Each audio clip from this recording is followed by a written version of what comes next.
देखिए गाइस, मैं केसरी बात बना रही हूँ। तो ऐसा है। अब इसमें डालूंगी शक्कर ನೋಡಿ ಸ್ನೇಹಿತರೆ, ನಾನು ಕೇಸರಿ ಬಾತ್ ಮಾಡ್ತಾ ಇದ್ದೀನಿ।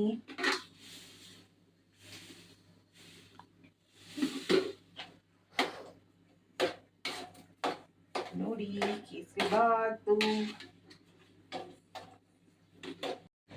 देखिए बन रहा है। अभी 5 मिनट को पकाना है। ಆಗ್ತಾ ಇದೆ ಸ್ನೇಹಿತರೆ, ಇನ್ನು ಸ್ವಲ್ಪ ಇದು ನೋಡಿ बन रहा है। ನೋಡಿ ಆಗ್ತಾ ಇದೆ ಕೇಸರಿ ಬಾತ್। ಈಗ ಇದ್ರ ಮೇಲೆಲ್ಲ ಗೋಡಂಬಿ ಹಾಕ್ತೀನಿ। तो इसके ऊपर मैं डालूंगी काजू। हमारे घर में पता नहीं क्यों ड्राई फ्रूट्स खाना ही पसंद नहीं करते। ನಮ್ಮ ಮನೆಯಲ್ಲಿ ಸ್ನೇಹಿತರೆ ಯಾಕೋ ಅಂತ ಗೊತ್ತಿಲ್ಲ, ಡ್ರೈ ಫ್ರೂಟ್ಸ್ ಹಾಕಿ ತಿನ್ನೋಕ್ಕೆ ಇಷ್ಟಪಡಲ್ಲ। ಸೊ ಗೋಡಂಬಿ ಮಾತ್ರ ಹಾಕಿದ್ದೀನಿ, ಅದು ನನಗೋಸ್ಕರ आरसी आरसी ತೊಗೊಂಬಿಡ್ತೀನಿ। तो सिर्फ मेरे लिए डाला है, तो मैं चुनकर ले लूँगी।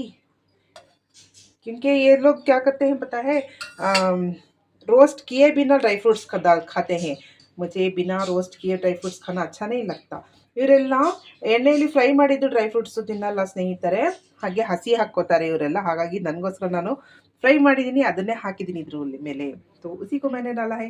हमारे घर में बाकी जो लोग हैं वो ऐसे ही डाल लेंगे ड्राई फ्रूट्स को। तो देखिए दोस्तों, केसरी बात खा रही हूँ। ನೋಡಿ ಸ್ನೇಹಿತರೆ, ಕೇಸರಿ ಬಾತ್ ನಾನು ತಿಂತಾ ಇದ್ದೀನಿ।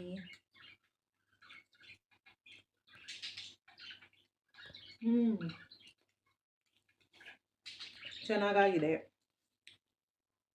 यम्मी आಗಿದೆ। थैंक यू दोस्तों, इतनी देर रहकर मेरे साथ ವಿಡಿಯೋ देखा आपने। Thank you so much. Thank you ಸ್ನೇಹಿತರೆ, ಇಷ್ಟೊತ್ತು ನನ್ನ ಜೊತೆ ಇದ್ದು ವಿಡಿಯೋ ನೋಡಿದ್ದಕ್ಕೆ। ಬಾಯ್ ಬಾಯ್।